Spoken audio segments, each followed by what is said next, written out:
Oh, you still think about me, thinking.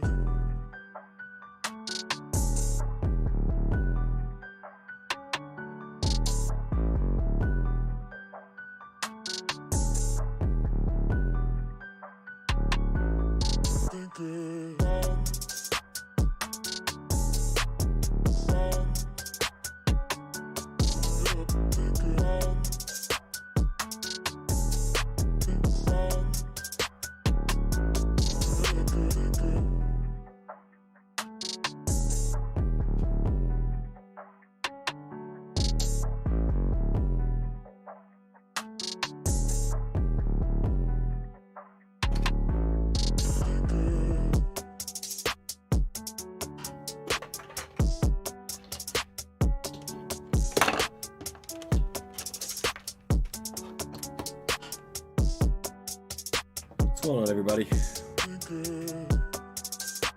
get some things ready.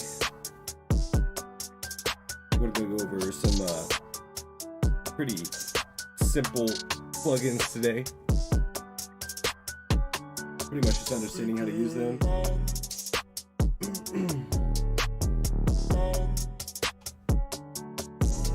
I'm not going to go too far in depth in each one of them, but it should be enough content to give you guys, you beginners out there, how to use each one of them.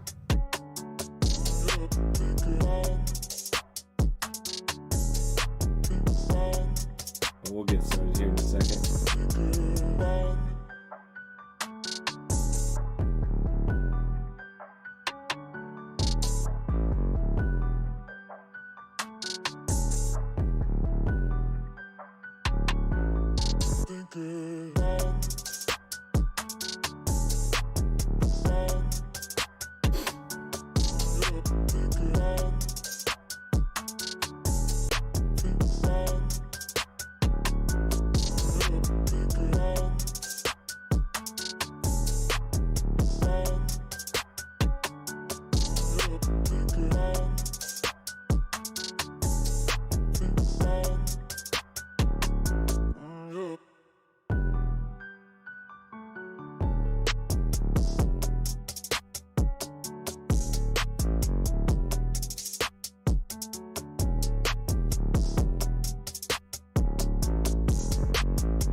Alright, what's going on, everybody?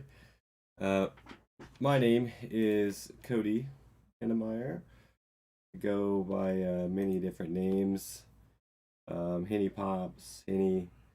I'm the owner of Henny Records University, founder, and we got quite a few other instructors that will be coming in August.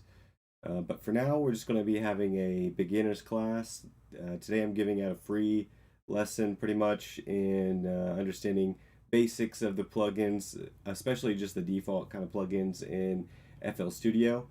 That way we can all be on the same ground here. But the thing is, once you understand one plugin, you're going to understand pretty much all of them. They all kind of work almost the same. So, you know, the plugins that we're going to be going over for today is going to be the Fruity Delay Bank, the Fruity Reverb 2, Fruity Compressor, Fruity Limiter, Fruity Multiband Compressor. We're going to be touching base on Maximus, the Fruity Parametric EQ2, the Fruity Panomatic, and the Fruity Stereo Enhancer. So pretty much what I'm going to be going over is how I use them, and you know, explaining some of the features inside of those each plugin there as well. So you know, without further ado, I guess we'll go ahead and get into it here.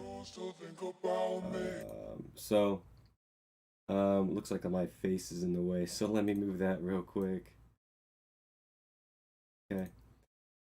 So yeah, so like I said, these are the plugins that we're going to be going over. The Fruity Delay. Now we'll just start there. Let me get rid of all this other stuff real quick. So the Fruity Delay is pretty much just an echo, right? And let's see if I have something. I'm just going to put like a snare or something down real quick, or this will work. Oops, wrong one. Okay, that's fine. Okay, so we're all in one here. Let me close out all these. So over here on the mixer, I'm just disengaging each one of them that I'm not using, right? So right now we're just going to focus on the delay. Now this is what the delay does. You hear that? It's just an echo. Now the main features that you're going to be using on this particular plugin is going to be the time. You can use the stereo separation as well, the offset. And the offset. So also we're going to be using the dry, the wet, and we'll be using the feedback as well. And now up here we're going to have 4 different versions of the feedback. So normal is just monotone. I mean, mono is just bouncing, boom, boom, boom, right in the middle. Now ping pong, that's what ping pong is. Ping pong is where it kind of goes left to right. It bounces left to right. So what I'll show you here, the time right now, if you kind of hover over it at the top left hand corner, you'll see it says time, and right now it's in thirds. So if we want to make it in fourths, right? So now it's just on key there, or on the tempo here. So if I just put in some simple hi-hats and a snare, I'm going to go ahead and move it all the way here so it's not so crowded. Right now, if we do thirds, it's you're going to hear it to where it's not going to go with the hi-hats, because the hi-hats are in quarters here, they're in eighths, but still, hear that. And then if you have like a really fast beat, or if you want the delay to be slower, you can go in eighths. At the top it says time 8. It's every 8, right? And then you can go all the way up to 16th. Okay, now that, like I said, that's right down the middle. Now if you use ping pong, bring this back down to fourths, you hear it's out. It's the stereo width is wider, right? And it's going back and forth. The other thing that you would want to use is the wet. So wet and dry. Dry is going to be what you hear initially. So just this. So if I turn down the wet, it's just the initial sound. That's all the dry is. Turn up the wet, turn down the dry, you're not going to hear the initial sound, but you're going to hear the wet. And a lot of times that can be very useful if you're not wanting to get that sound that sound really announced. So you turn down the dry, and it just kind of makes a weird little bounce, right? And then of course is the feedback. Now this is how long the delay lasts. So if we turn those down, right, it's low.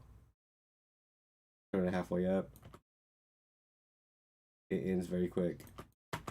And then feedback all the way up, it's just going to elongate there. Now you also have pan here. I got it pan to the right, pan to the left. We can also turn down the volume or turn it up.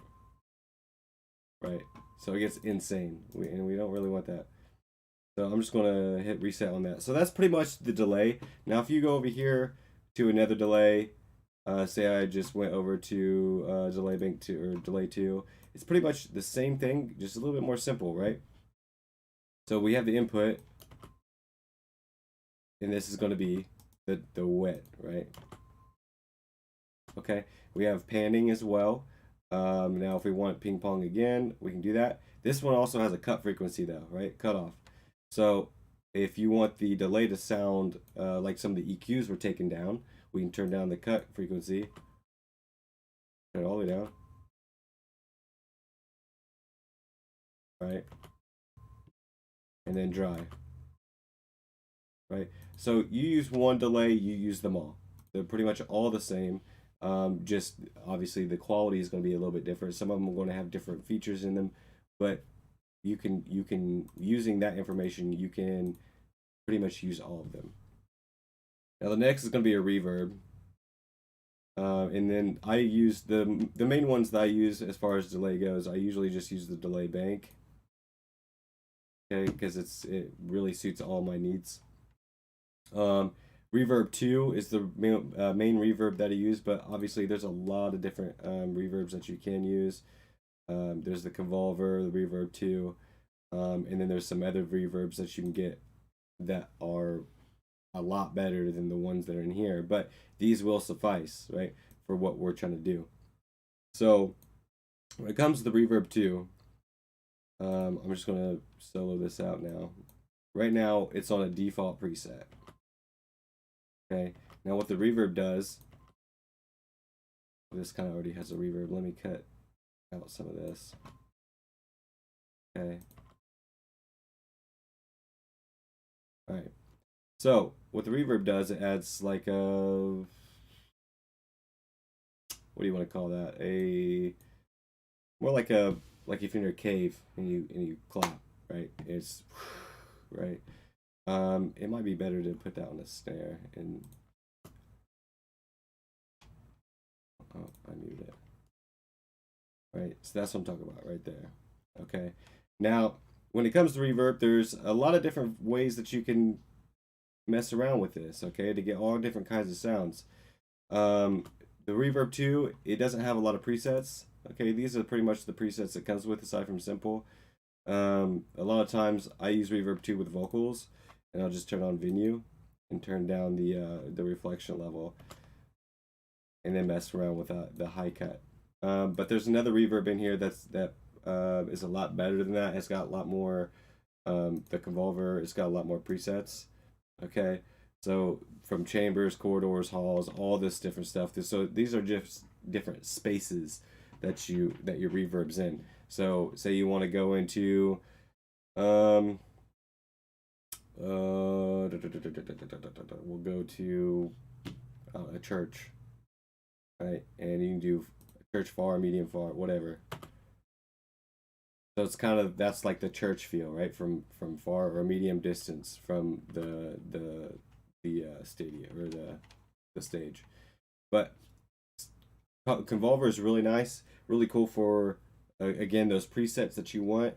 Now, what for my instance though, I'm just going to keep it Reverb 2 because it's simpler.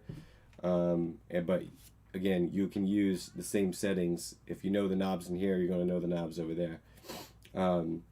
Convolver, however, does dive deeper into the EQ part of the reverb itself, which is really nice. But once we get into the parametric EQ2, it's pretty much the same kind of thing. So you'll be able to use that knowledge and the Reverb 2 knowledge to use Convolver. So at the moment right here, we have the high cut. So if we turn this up, see how the reverb has those higher EQs. We turn it down, it's going to have the lower EQs, right? So the same thing with the low cut. Really high EQs, low cut, lows are out. Turn it down, lows are back in. Okay, that's another way to come up with like plate reverb and stuff like that. Now the delay, there's two things that you can use with the delay, right? So it's either going to be by milliseconds, or you can turn it up to tempo. And now we're back to doing, how the reverb was up here at the top left hand corner. You see that I'm going all the way up to, fourths. So right now I have the reverb at fourths. Okay, so it's just a delay on when the reverb activates. That's all that is. But it's a really cool thing to mess around with. I use it on my beat tag, the delay, like a long delay, to make it more of like a splash kind of sound. But yeah, so there's the delay. A lot of times people use this with instruments because they don't want the delay to hit immediately, so it's just a little bit off, but it adds a nice little dynamic touch to it. Now the size is the room size, right? So you have a cathedral, or you have like a little drum room, right? Okay, that's all that is. And then you have your diffusion. So this pretty much is how many walls is in the room. Okay. See how it bounces off like that? Okay. That's what that's the difference here, the diffusion. Okay. And then the modification. Right. And then we have the speed as far as how fast it bounces off. Okay. And so over here is the bass. Now, a lot of times with especially with vocals or instruments, you don't want the reverb to muddy up the bass line or anything in those lower EQs. So you just turn it, it's just a multiplier, okay? It's not going to get rid of them, but it's either going to enhance them or take them down.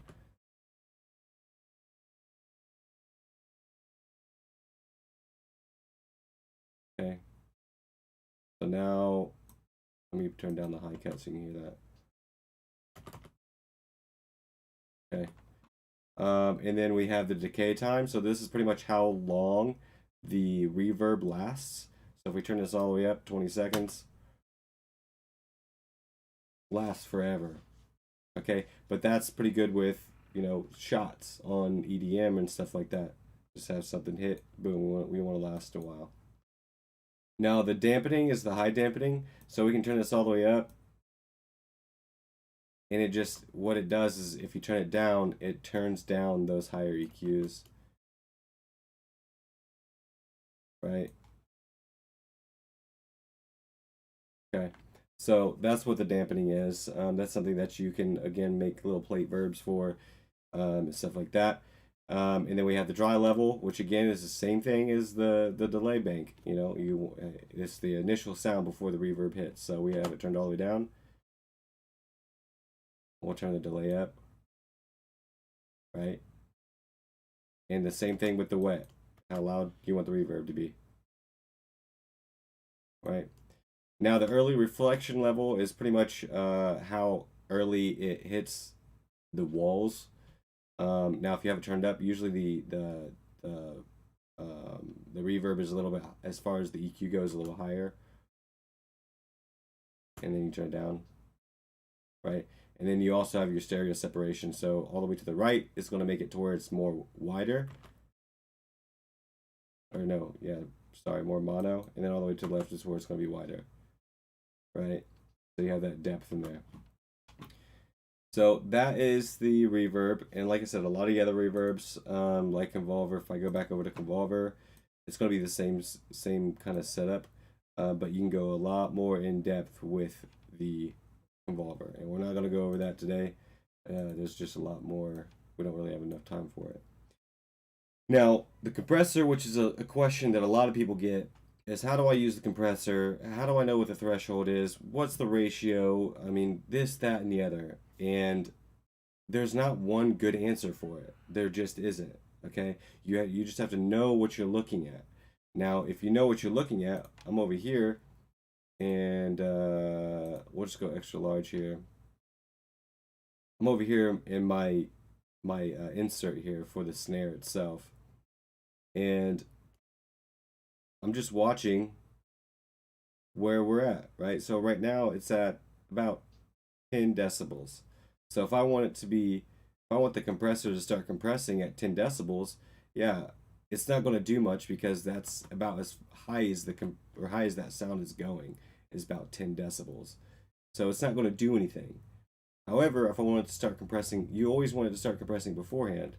So if I wanted to start compressing at about 15 decibels, right? Right now it's not doing anything because we don't have a ratio set, we don't have anything set. But say I wanted to go at about an 8:1 ratio. Okay. It's a little bit lower if I turn it down more.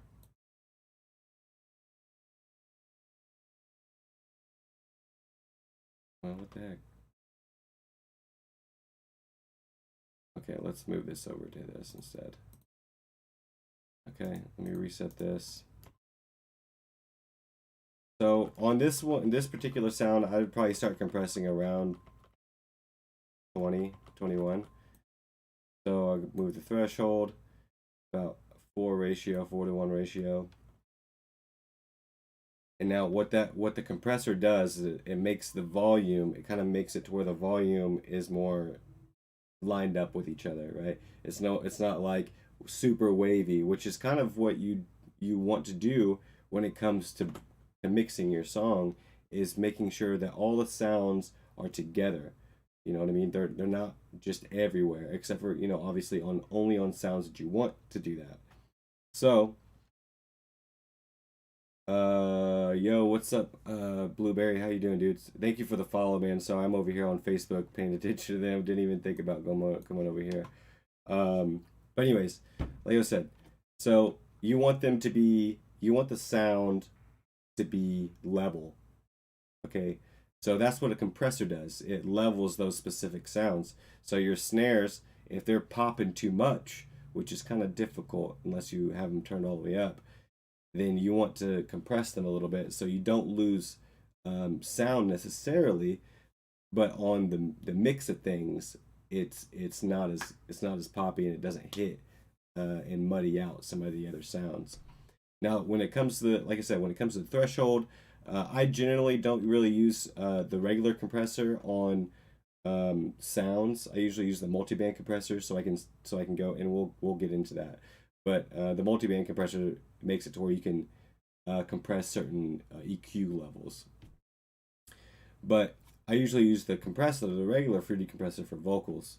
So I'll go in here and say, I mean, if this is a vocal, I mean, I'm going to turn it up more because vocals are usually up higher.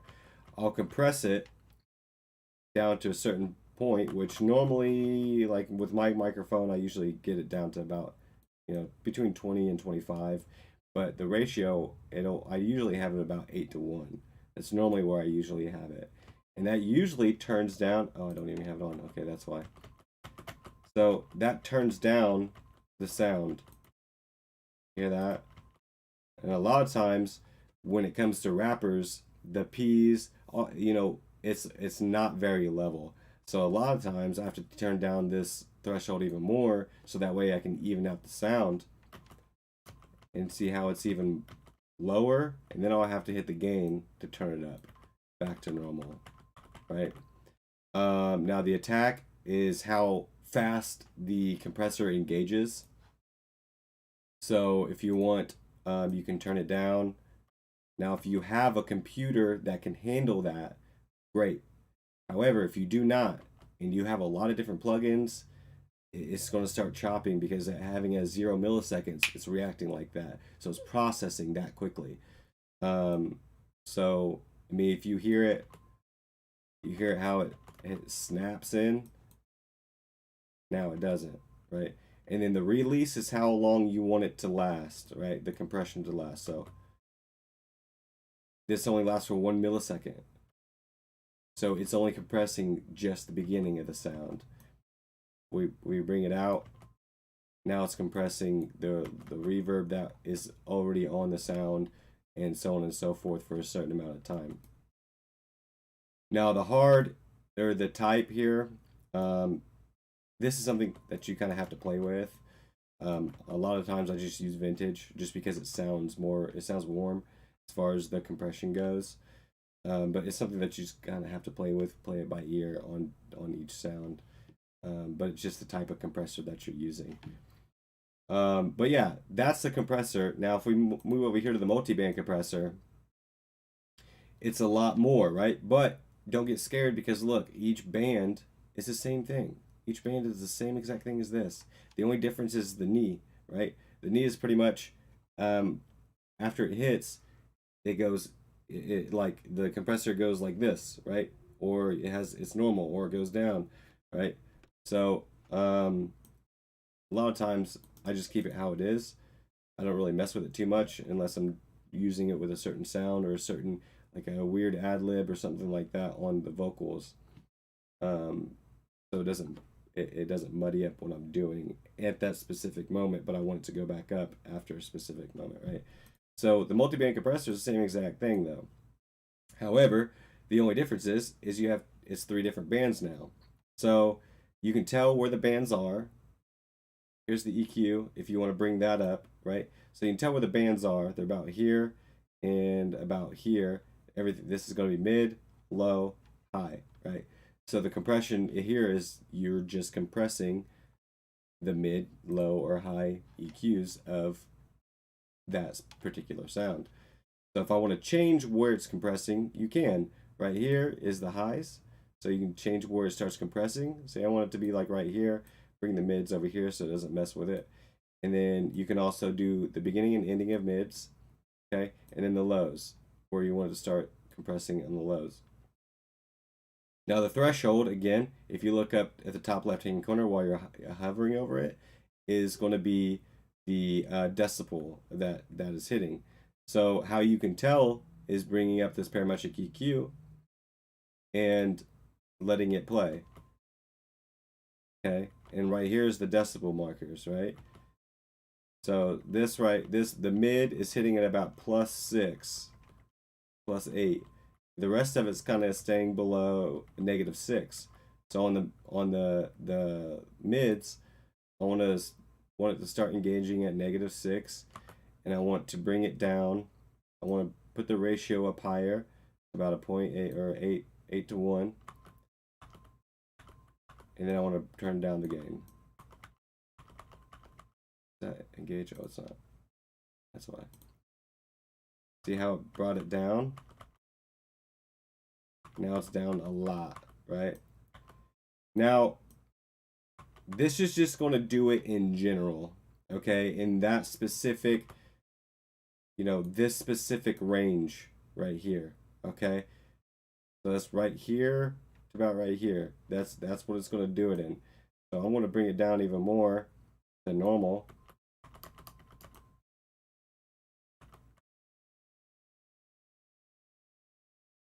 Okay.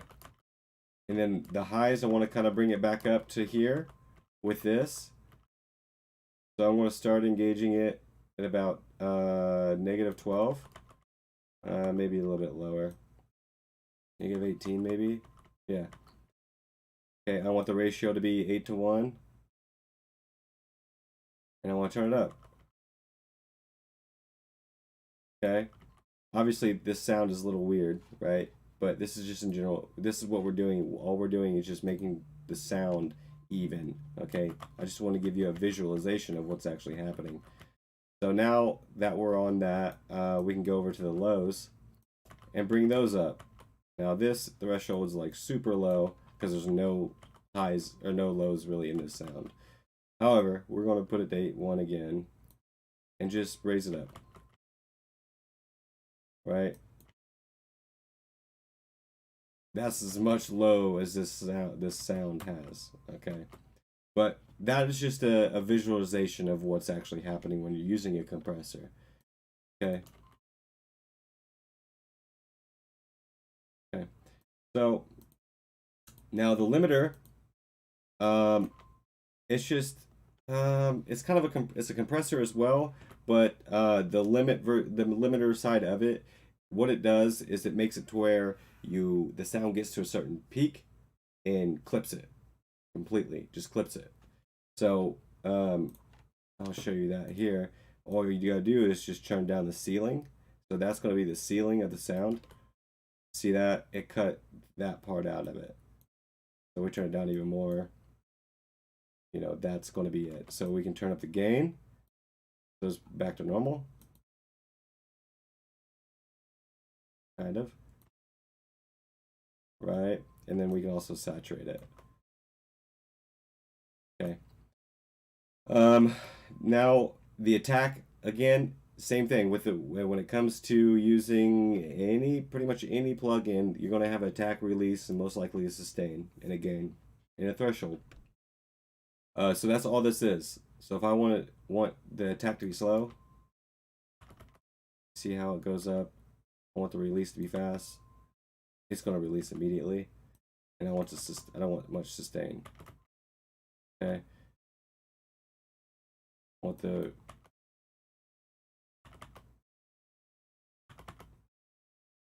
You see how it's hitting later? Okay, that's the attack. Whoa. Okay. Now, you can also do a noise gate, but I use it sometimes, but usually for vocals. Now, what the noise gate does is once you have the noise gate, you want to mess with the noise threshold first, right? So once it gets to a certain decibel, it will engage the sound, and then once it's past that, once it gets below that decibel, it turns the sound completely off. Right, so I'm turn off the release immediately. Oh, I have it on still, yeah.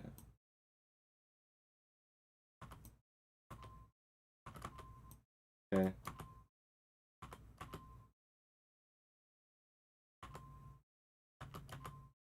See how it does that? Just cuts it off completely.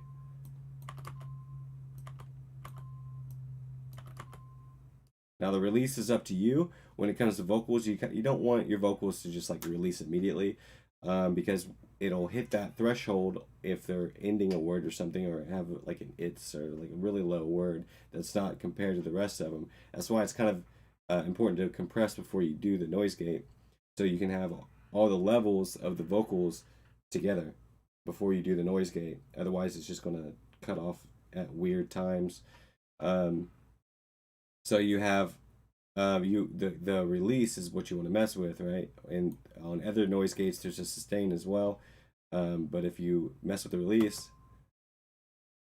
you see how it doesn't come. That cuts off immediately. See how it rolls off. Okay. In other noise gates, you'll have a sustain where it'll hold the gate open for a certain amount of time before closing it. So that way, if the vocals start engaging again for a certain amount before a certain amount of time ends, it'll stay open.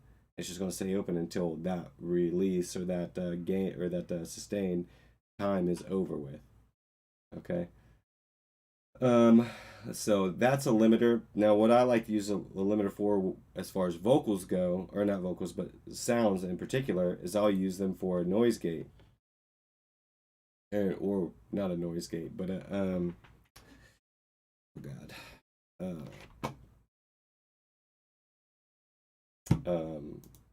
I just had a brain fart. Okay, I can't remember. So it's when you have a kick or in an 808 and you want the kick to hit, and it drops what it does, it drops the sound of the 808 for that particular time, and it comes back up. It's a side chain. That's what I use it for.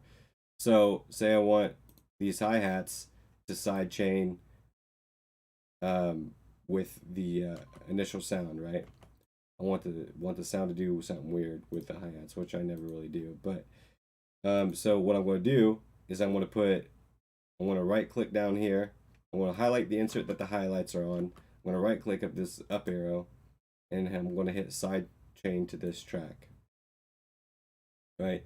So now if I go over here to the limiter, or see where it says sidechain, I'll scroll up to the first sidechain. So if you have multiple sidechains to one sound, the first one is the first one that you sidechain to it, right? So the next one is a sidechain. Next one is 3. Next one is 4. Next one is 5, right?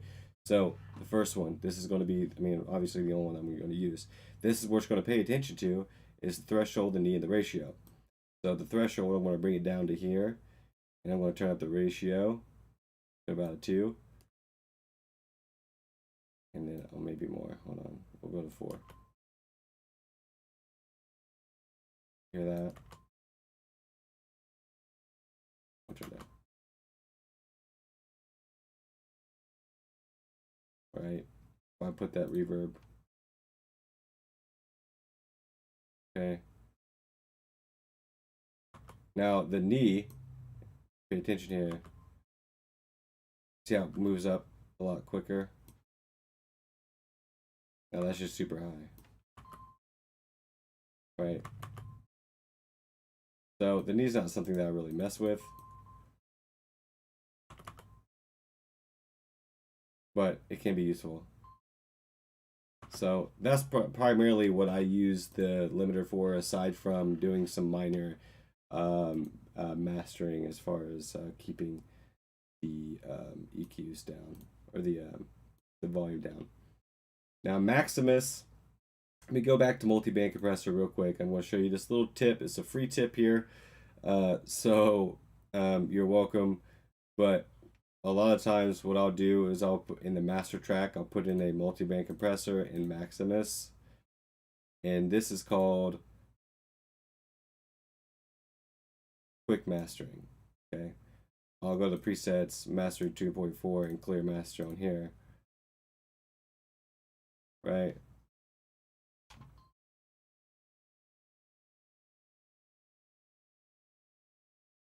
Okay. Sorry, I had that on there. It just pretty much turns everything up and limits it for you. But anyways, I'm not going to go into that too much. So back to what I was doing here. The Maximus, again, that's just this has a lot of cool presets that you can use. I mean, if you want to put a low file on something, you can, right? If you want to put on your drums, I like to use New York compression. It just makes your drums pop more. I mean, there's punchy stuff. There's gates. There's all kinds of stuff, right? But again, it's pretty much the same as far as the multi-band compressor. But it's only got 2 bands here, low and high, and then it's got cuts and releases for each one. And then it's got also the mids as well, as if you want to dive in deeper. Okay. But I only use it for pretty much the presets, so I'm not going to dive into it too much, because we're trying to keep it basic here. Now the parametric EQ, you kind of already seen what it does. It just gives you everything that you want. Okay. Now what I like to do on here, I'm going to move the snare over to 4. Insert 4, put a parametric EQ. This is generally what I use the parametric EQ for. Is I'll go to the presets and do a 20 Hz, 18 kilohertz cut, and cut out the lows so it doesn't mess with my sub bass or my bass.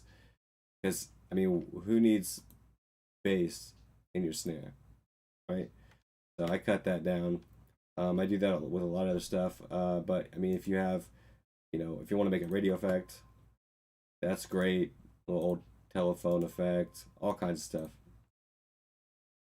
That's vocals, and then drum sizzle. It's really nice.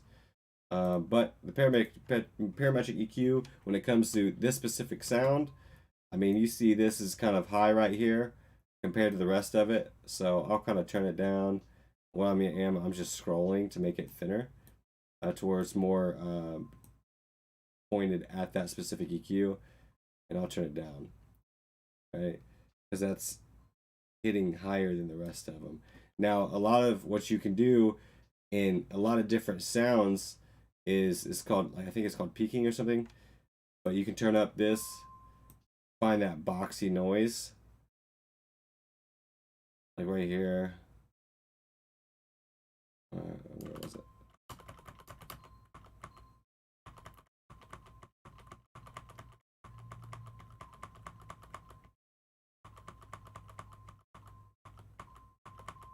But yeah, the old turn those noises down so it's not so cringy.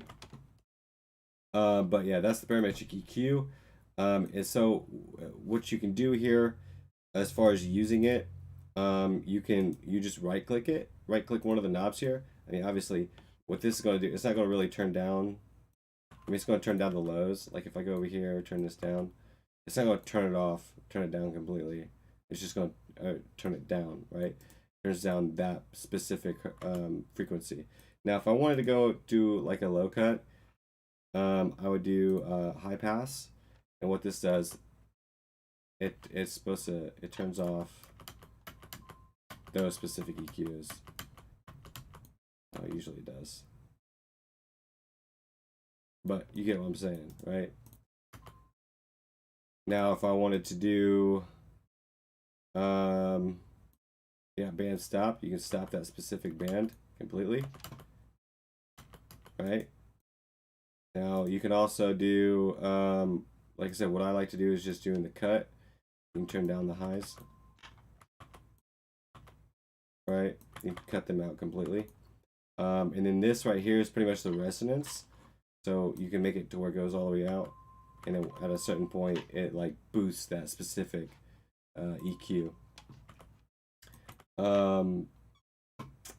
So yeah, that's pretty much it on that. I mean, you can go into these and do the same thing. You kind of click on it and scroll it. It just does the same exact thing what you were doing beforehand. But that's more of a visual of it, not a visual, but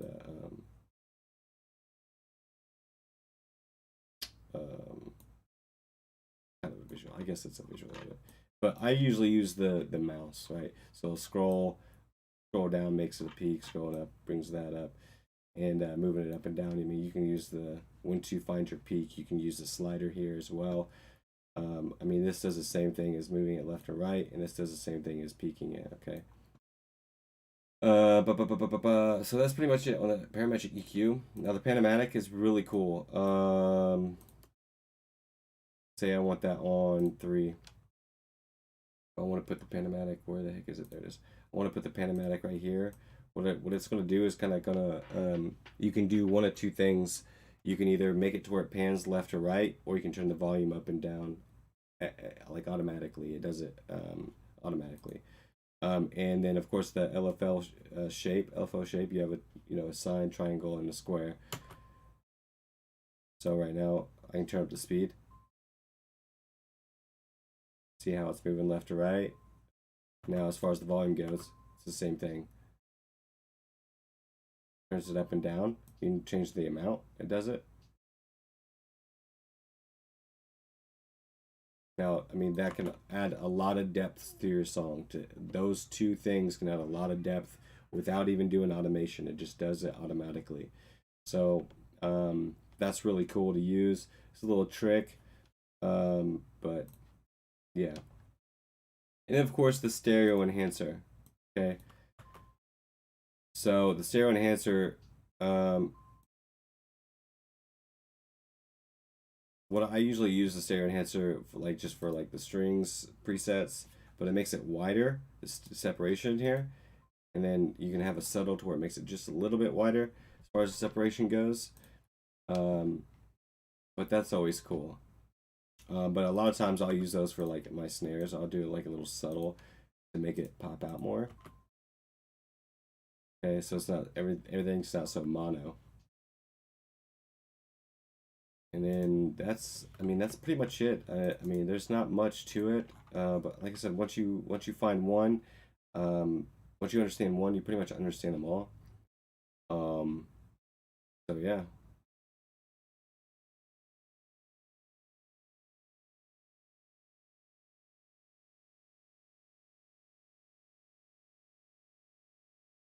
And that's pretty much it, guys. I mean, I hope you guys learned something.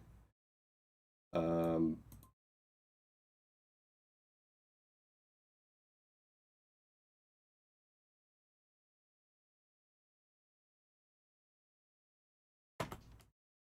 just something to mess around with. Anyways, I hope you guys learned something, and I appreciate you guys stopping by.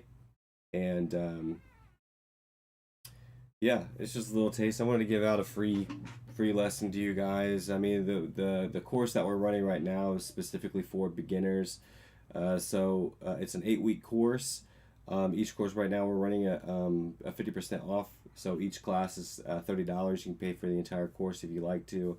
There's an option for that. I think it's $199 for the entire 8-week course.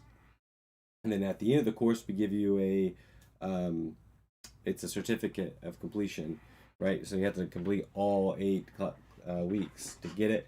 But we do homework. We have live questions. Obviously I go really fast when it comes to how I work it. But the object of this is to make sure that you guys understand how to use it, how to use FL Studio to its fullest potential, so you can maximize your speed, your workflow speed. So that way you can start banging out beats left and right.